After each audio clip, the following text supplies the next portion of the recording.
கலைஞர் ஒரு போராளி அப்படின்றது நம்ம எல்லாருக்குமே தெரியும்.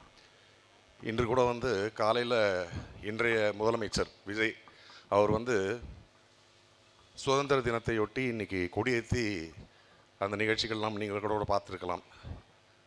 ஆனால் அந்த சுதந்திர தினத்தன்று கொடியை ஏற்றும் அந்த பெருமையை போராடி பெற்றுத்தந்தவர் நமது முத்தமிழர் கலைஞர் அவர்கள் தான்.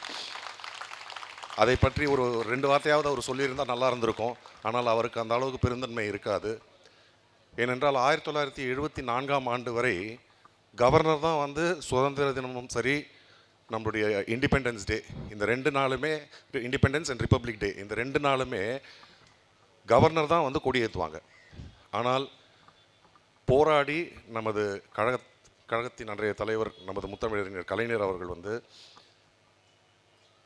நாட்டில் பிரதமர் சுதந்திர தினத்தன்று கொடியேற்றுகிறார், ஜனாதிபதி தான் ரிப்பப்ளிக் டே அன்னைக்கு கொடியேற்றுறாங்க, அதனால் மாநிலங்களிலும் அந்த உரிமை வேண்டும் அப்படின்னு முதல்ல குரல் கொடுத்து போராடி பெற்றுத்தந்தவர் நமது முத்தமிழர் கலைஞர் அவர்கள் தான். ஸோ 74 தான் இந்த பழக்கமே வந்தது. இன்று இவர் மட்டும் இல்லை, இந்தியாவில் இருக்கும் அனைத்து முதலமைச்சர்களும் இன்று கொடியேற்றி கொண்டிருக்கிறார்கள் என்றால் அவர்கள் அனைவருமே நமது முத்தமிழர் கலைஞர் அவர்களுக்கு தான் நன்றி சொல்லி ஆக வேண்டும்.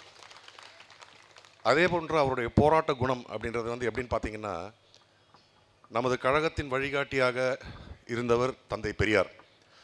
அவர் 1974 இறந்து போய்விடுகிறார். அப்போ அடக்கம் பண்ணுவதற்கு அவருக்கு அரசு மரியாதையுடன் அடக்கம் பண்ண வேண்டும் அப்படின்னு சொல்லிட்டு நமது கலைஞர் அவர்கள் நினைக்கிறார்கள். அப்போ அதிகாரிகள், இந்த சீஃப் செக்ரட்டரி அது மாதிரி இருக்கிறவங்கலாம் சொல்லுவாங்க, ஐயா இது மாதிரி நீங்கள் இது மாதிரி அரசு மரியாதையோடு அடக்கம் பண்ணிங்கன்னா ஆட்சியே கவுந்தாலும் கவுந்துரும், ஏன்னா அதற்கு அரசாங்கத்தில் விதிமுறை கிடையாது அப்படின்னு சொல்கிறாங்க. அப்போ அவர் கலைஞர் சொல்கிறார், எங்களுடைய வழிகாட்டியாக இருந்த தந்தை பெரியார் அவர்களுக்கு நான் அரசு மரியாதை செய்ய முடியவில்லை என்றால் அரசே போனாலும் பரவாயில்லை, நான் கண்டிப்பாக அவரை நான் அரசு மரியாதையுடன் தான் அடக்கம் செய்வேன். எல்லாம் நடந்து முடிஞ்சது. அதுக்கப்புறமா ஒன்றிய அரசாங்கத்திலிருந்து கேள்வி கேட்குறாங்க, இதை எப்படி நீங்கள் செய்யலாம், உங்கள் ஆட்சியை நாங்கள் ஏன் கலைக்கக்கூடாது அப்படின்னு சொன்னப்போ, எதற்காக அவருக்கு அடக்கம் செய்யக்கூடாது அப்படின்னு கேட்டால், அரசு பொறுப்பில் இல்லாத ஒருவருக்கு அரச மரியாதை என்பதை செய்ய முடியாது அப்படின்னு சொன்னாங்க. அதற்கு கலைஞர் கேட்ட கேள்வி, நமது இந்தியாவுக்கு சுதந்திரம் வாங்கி கொடுத்த காந்தியடிகள் அவர் எந்த அரசு பொறுப்பில் இருந்தார், அவருக்கு எந்த வேதத்தில் நீங்கள் அரசு மரியாதை செய்து நீங்கள் அடக்கம் செய்தீர்கள் என்று கேட்டபொழுது அவர்கள் திகைத்து போயினார்கள்.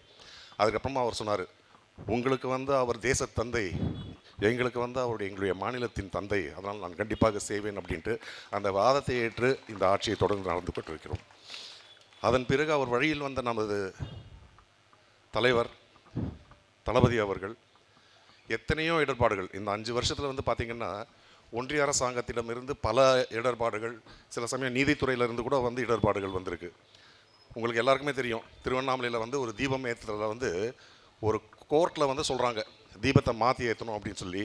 ஆனால் அதில் ஒரு சட்ட லூப்போல் ஒன்று இருந்தது. அதாவது நீங்கள் உச்ச நீதிமன்றம் செல்லலாம், அதுவரை நீங்கள் அதை நடைமுறைப்படுத்த தேவையில்லைன்னு சொல்லி உயர்நீதிமன்றம் தந்த அந்த உத்தரவையும் மீறி தொடர்ந்து அதை நடத்தி கொண்டிருக்கிறோம்.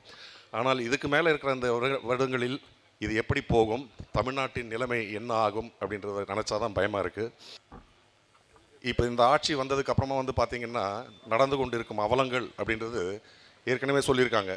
வந்த ஆட்சிக்கு கொஞ்ச நாள்லேயே பல இடங்களில் கரண்ட் கட் ஆகிட்டு எம்எல்ஏ வீட்டுக்கு போய் ஒரு புகாரை கொடுக்கலாம் அப்படின்னு சொல்லிட்டு போயிருக்காங்க ராயபுரத்தில். உங்களுக்கு அந்த கதை தெரியுமான்னு தெரியல.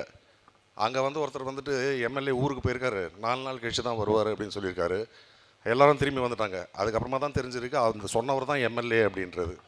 ஸோ அந்த மாதிரி ஒரு அவலமான ஒரு ஆட்சியில் நாம் இருந்து கொண்டிருக்கிறோம். ஏன்னா மக்கள் யாருமே வேட்பாளரை முகம் பார்த்து ஓட்டு போடவில்லை, ஒரு விஜய் என்ற ஒருவரை தனி மனிதரை பார்த்து வாக்களித்திருக்கிறார்கள்.